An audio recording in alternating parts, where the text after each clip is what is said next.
What is up, crew? I am back with another video. This time we have Creepypasta Jr. There are strange things living in the woods. Creepypasta uploaded April Fool's Day 2020. Y'all already know all the important links will be down in the description. Without further ado, let's get into it.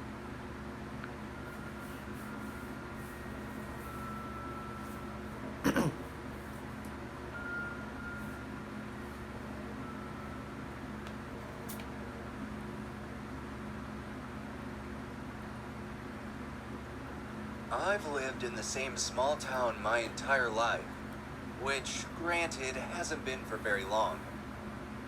My family moved here right before I was born. When I asked each of my parents why they chose this place to settle down and start a family, they both told me it was the other's idea.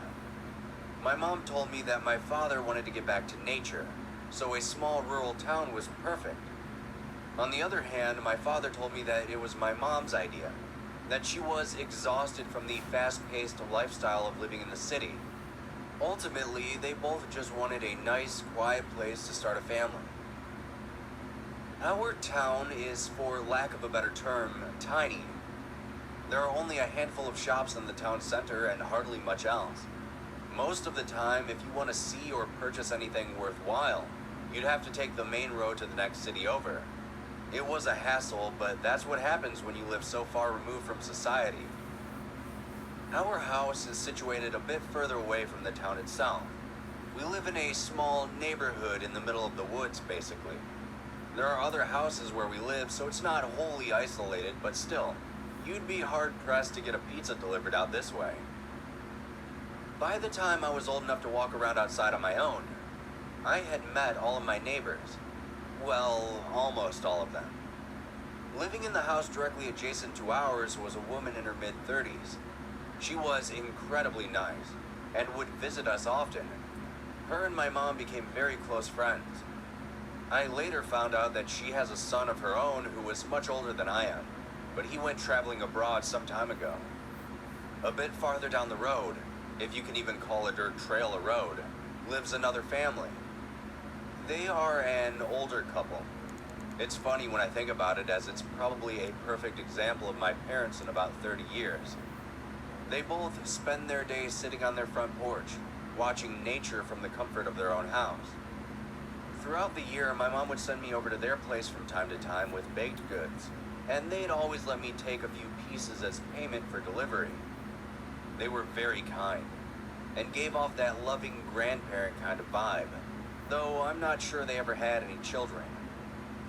Not all of my neighbors were as approachable as the others. Of course. There was a man who lived in a house a bit further down from us. From what my parents have told me, he's a much older man who mainly likes to keep to himself. He rarely leaves his house, and the few times my parents have spoken to him, they told me that he was a little strange. I've seen him only a handful of times when I walk by his house. He would often just be standing on his porch staring off into the distance. They told me it was probably best to avoid him, just to be on the safe side. You sound like a pedophile. Growing up in a town such as this one is somewhat difficult for a kid. There is hardly anything to do aside from chores or staying in my room all day. By the time I was a teenager, I was spending the majority of my day helping my mother do yard work. She had gotten into gardening sometime during my youth.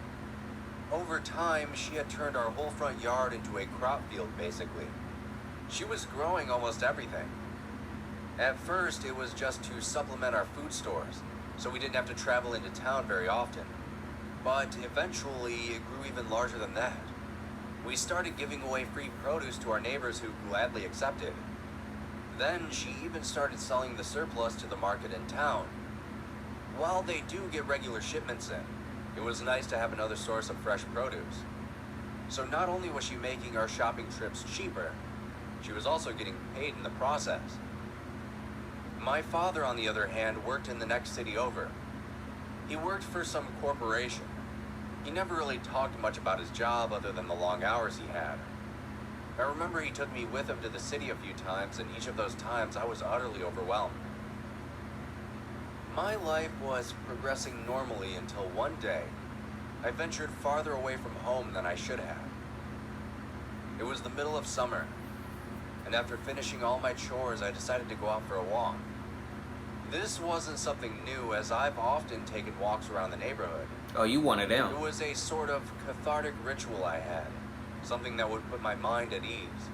I How? would walk along the tree line, bouncing a stick off every tree trunk I'd pass by, thinking about life, my plans for the future, You gonna get got. school, and all the places I wanted to visit when I was older. You gonna get got. My mind drifted, and before I knew it, the hot summer sun was no longer overhead. You might get fucked The up. last remnants of light were quickly fading behind the trees. And you gonna deserve it. I glanced around and realized that I was no longer in my neighborhood. Oh, I bet. I was now on a path through the dense forest. With this sudden realization came panic, as I couldn't seem to get my bearings. Every single tree looked identical to me, and even the path behind me seemed unrecognizable. I took a deep breath and closed my eyes for a moment. You near that old I man's told house. myself that there was no need to panic, just to turn around and start walking back home. You in his neck of the woods. So that's precisely what I did. I began walking back the way I came. As I did, I began looking at the trees more closely. I couldn't put my finger on it, but it felt like there was something in the trees. Something following me. Something stalking me. Something in the trees. I started to pick up my pace a bit, walking faster and faster. It wasn't long until I was nearly sprinting through the woods. That's a good horror I title. could feel my lungs desperately trying to pull oxygen into my body to keep my legs moving. And then I tripped. My leg caught hold of a tree root and I fell face first into the dirt below. As I wiped the grime from my face, I heard something behind me. The snapping of a twig and the shuffling of leaves. Just the old man, ain't it? Something was out there. I rolled over onto my back to see what it was, but it was far too dark to make out anything. You finna get it. I rose to my feet and looked around. There was nothing nearby as far as I could tell, but that wasn't my main concern at the moment, I bet. as I made the unnerving realization that I could no longer see the path in front of me. I started walking through the trees with my best guess, hoping I was going the correct way. After another 5 minutes of walking aimlessly, I heard that same exact noise again. I turned, and this time, I saw two eyes staring at me from the darkness. Yeah, Seeing those eyes sent warning signals shooting throughout my entire body. I bet. Whether it was a person or something else, I couldn't be sure. So I ran. This time, however, I was trying my best to be more deliberate with my foot placements.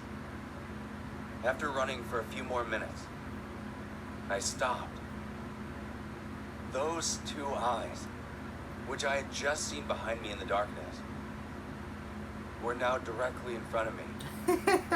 Eyes staring at me with a malicious intent, like a predator cornering its prey. Hungry. I felt my body freeze in place as I stared into those eyes carefully. Then, after a minute, the sound of a twig snapping in the distance sent this thing charging at me. It leapt through the air with incredible speed. It collided with me, sending me crashing to the ground. I struggled against it, but my strength was quickly waning. Seeing it up close now was terrifying. Its eyes were narrow and threatening. Sharp fangs snapped at my face over and over again. Its hands were like knives, and they were digging into my arms and shoulders. I felt helpless, like I was about to be devoured alive by whatever this thing was. Damn near. I could feel my hands and arms begin to sting as numerous cuts began to appear on them. I was beginning to think I was truly going to die out there.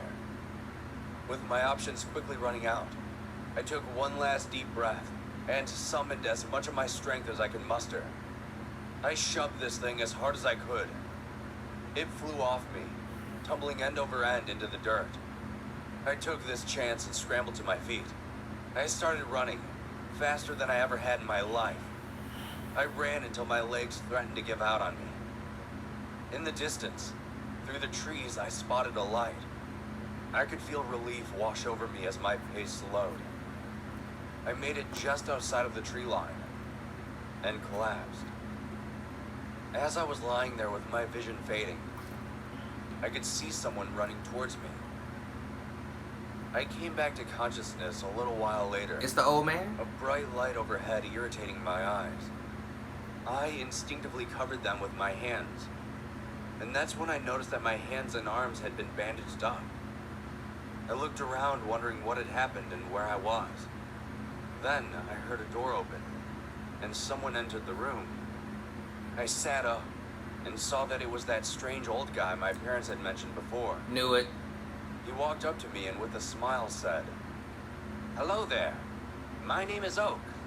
People call me the Pokemon Professor." Wow. Really? Man. So he got tackled by a Pokemon? What the fuck? Like...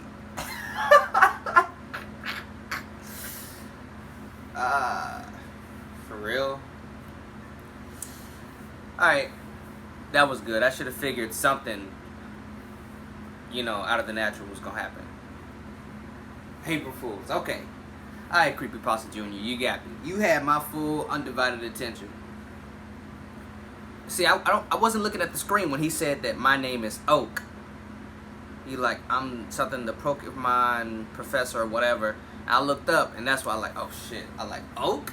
The only time I've heard of someone named Oak is, you know, from the Pokemon series, Professor Oak, who helps Ash and his friends out a lot from time to time. Alright. Alright, Creepypasta Jr., you got me. Good story. You got me, though. Shouts out to you. Alright, guys, thank you for watching the video. I hope you enjoyed. I hope you leave a like, a comment, and share the video. Join the TBS crew. That is all I got for y'all this time around. I am out.